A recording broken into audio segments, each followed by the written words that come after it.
El hilo de la cometa, el podcast del cierre digital con Juan Luis Galiacho. Hola, buenos días, buenas tardes, buenas noches, según nos estéis escuchando, otro jueves más aquí en El hilo de la cometa.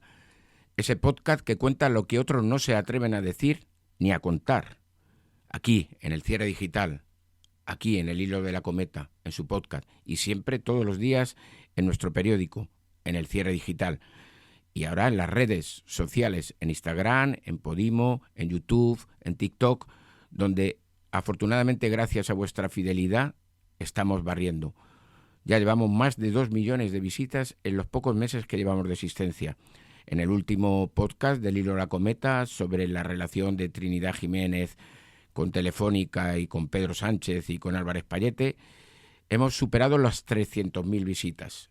Os damos las gracias desde aquí del cierre digital.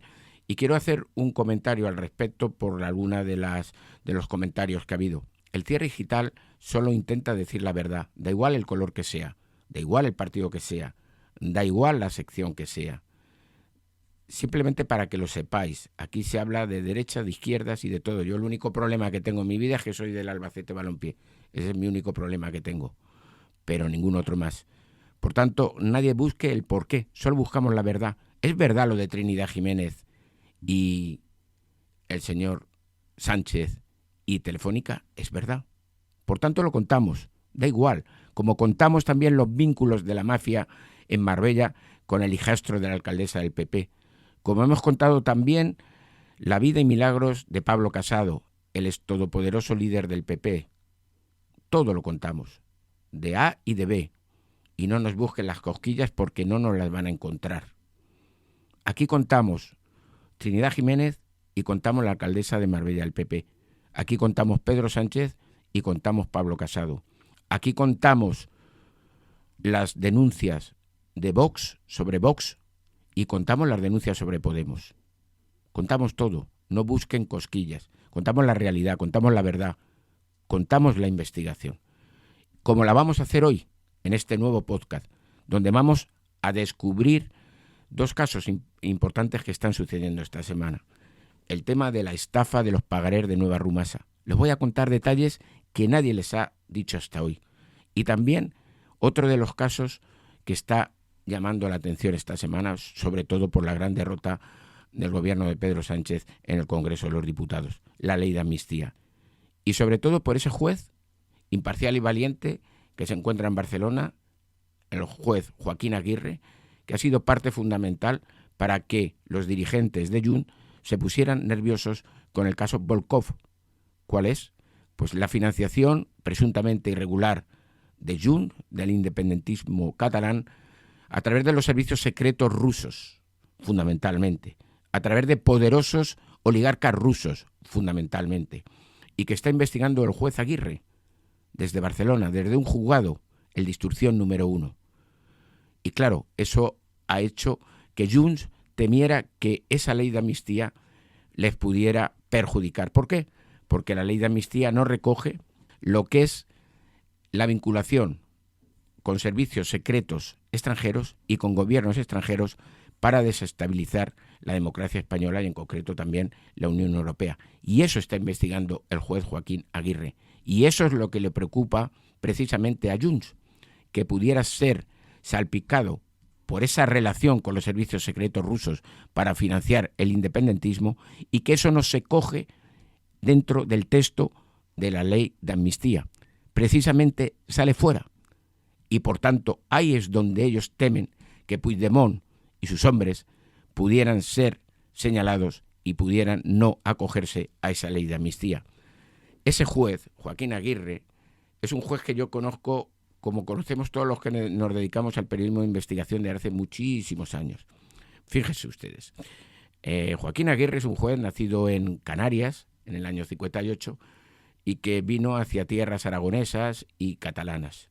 Empezó como juez de distrito en determinadas localidades como Calatayud, por el Ensamble de Barcelona, etcétera, y recaló en 1988 en el juzgado de instrucción número 1 de Barcelona, donde todavía sigue.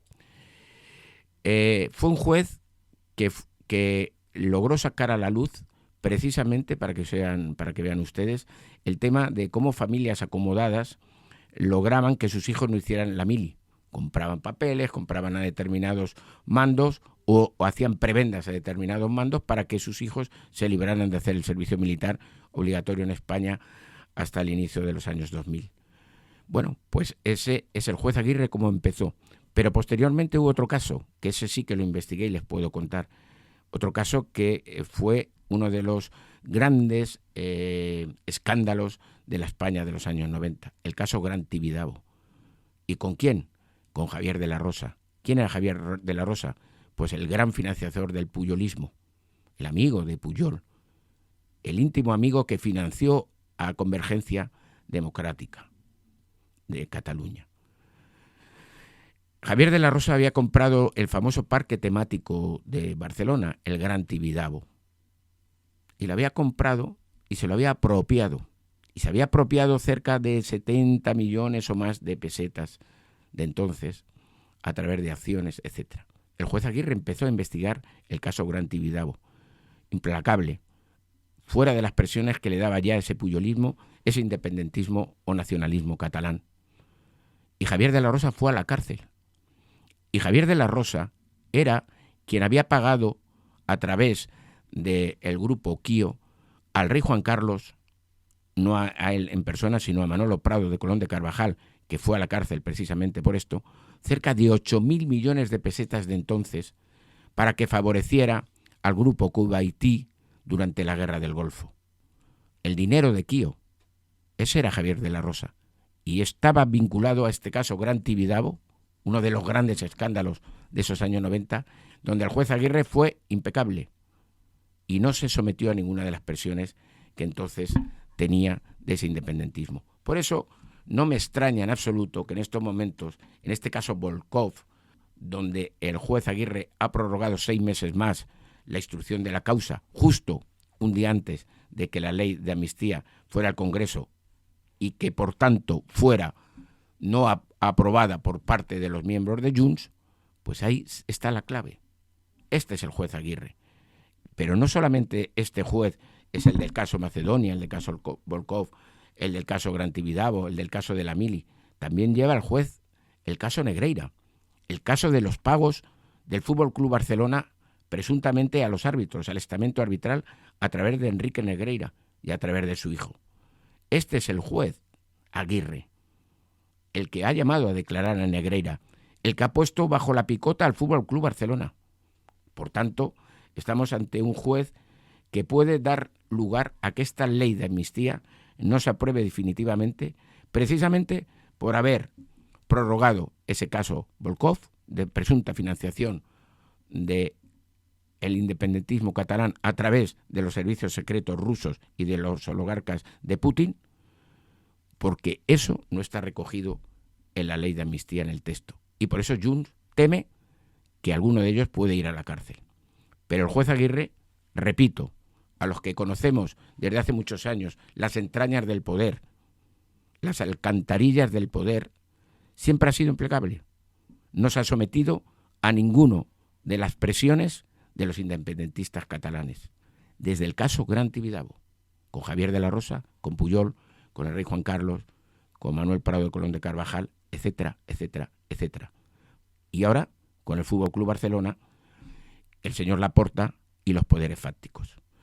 ¿Tenemos culebrón? Por supuesto que sí, pero lo iremos contando aquí en el Cierre Digital, donde en el podcast El Hilo de la Cometa y en las páginas digitales de nuestro periódico y en nuestras redes sociales. Siempre contaremos la verdad, pese a quien pese y mientras que nos dejen. Y ahora les voy a contar otro caso que va a ser muy divertido y que ustedes están viendo esta semana, como son la estafa de los pagarés de Nueva Rumasa, donde dicen los hijos de Ruiz Mateos que no sabían nada, que todo era su padre. Mentira. Y se lo cuento ahora mismo.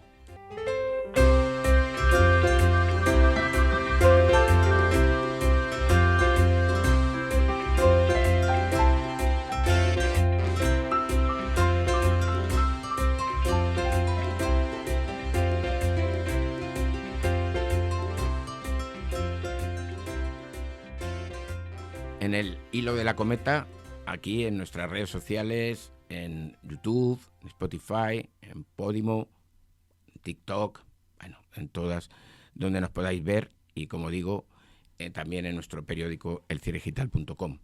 Y les voy a contar el tema de la familia Ruiz Mateos y de los pagarés de Nueva Rumasa.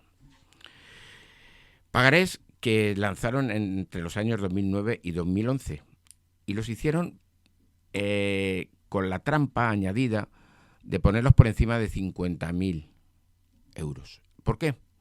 Porque a partir de 50.000 euros no tenían el control de la Comisión Nacional del Mercado de Valores y por tanto podían hacerlo libremente.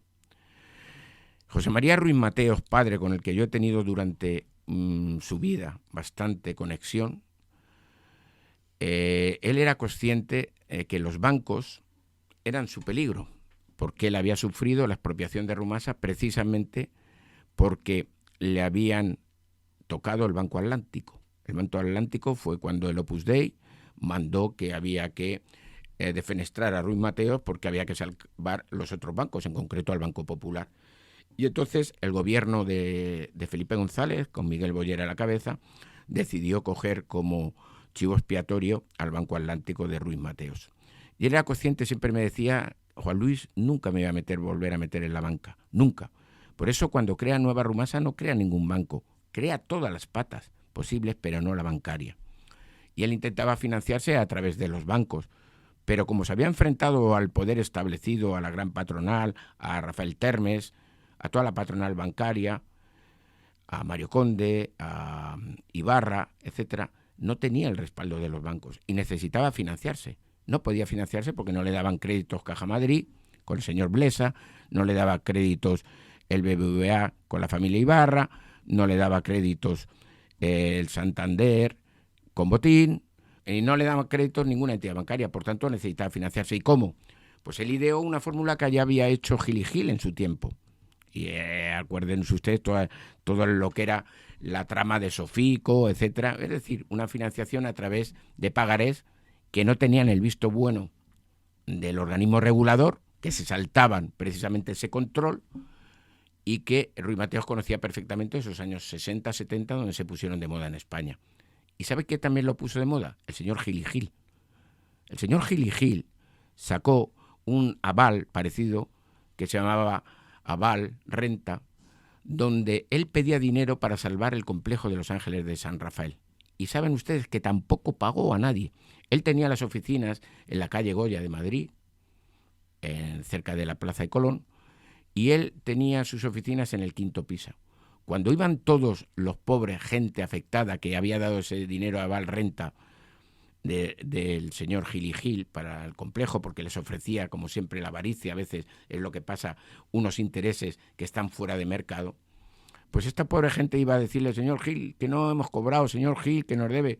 Y Gil abría los balcones del 5º piso de la calle Goya y les decía, ¿y qué queréis que haga? ¿Y qué queréis que haga? Pues tiraros. Y les abría los balcones para que se tiraran. Eso es el caso de Aval Renta del señor Gil y Gil. Y es un poco parecido a los nuevos pagarés de Nueva Rumasa. Esos pagarés de Nueva Rumasa que se sacan en el 2009, como les digo, se sacan fuera del control del organismo regulador. Y yo, que entonces trabajaba para la cadena COPE a las órdenes de él y del Valle, y como gran periodista que es y ha sido, me dijo, Galiacho, tenemos que sacar algo de Rumasa. Digo, hombre, es que esto es un escandalazo.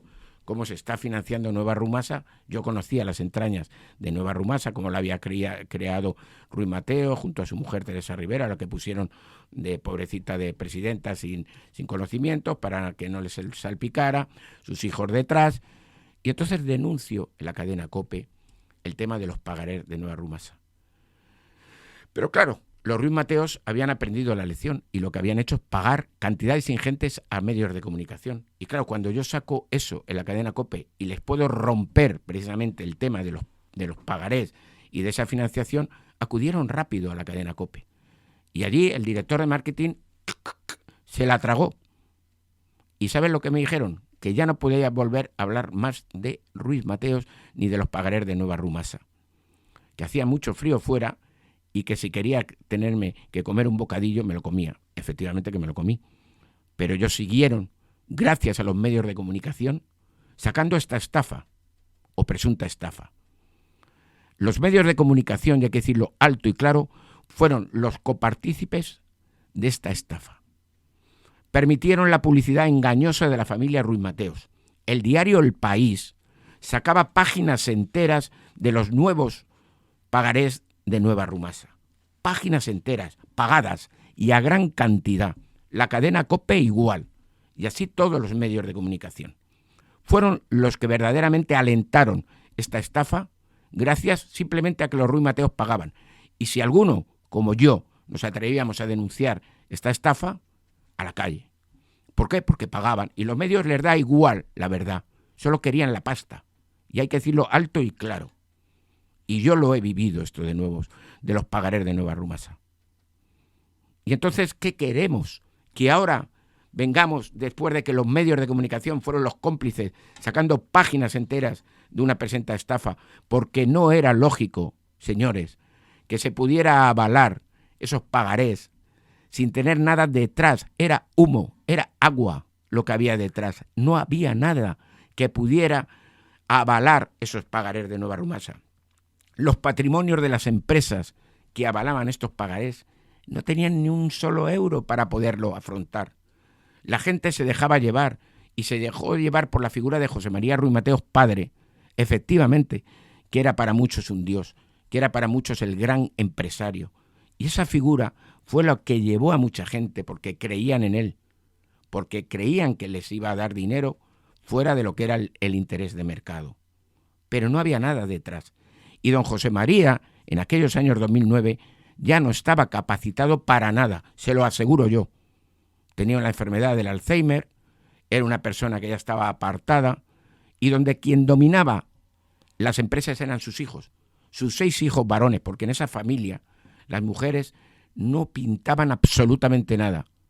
Habían sido educadas simplemente para hacer la cama y las comidas a sus maridos, bajo el criterio que entonces religioso del Opus Dei se tenía, que tenían que ser siervas de sus maridos. Pero sí los hijos, los 6, Álvaro, Zoilo, José María, Pablo, Javier y Alfonso. Lo conocían todo de su padre porque estaban siempre con su padre.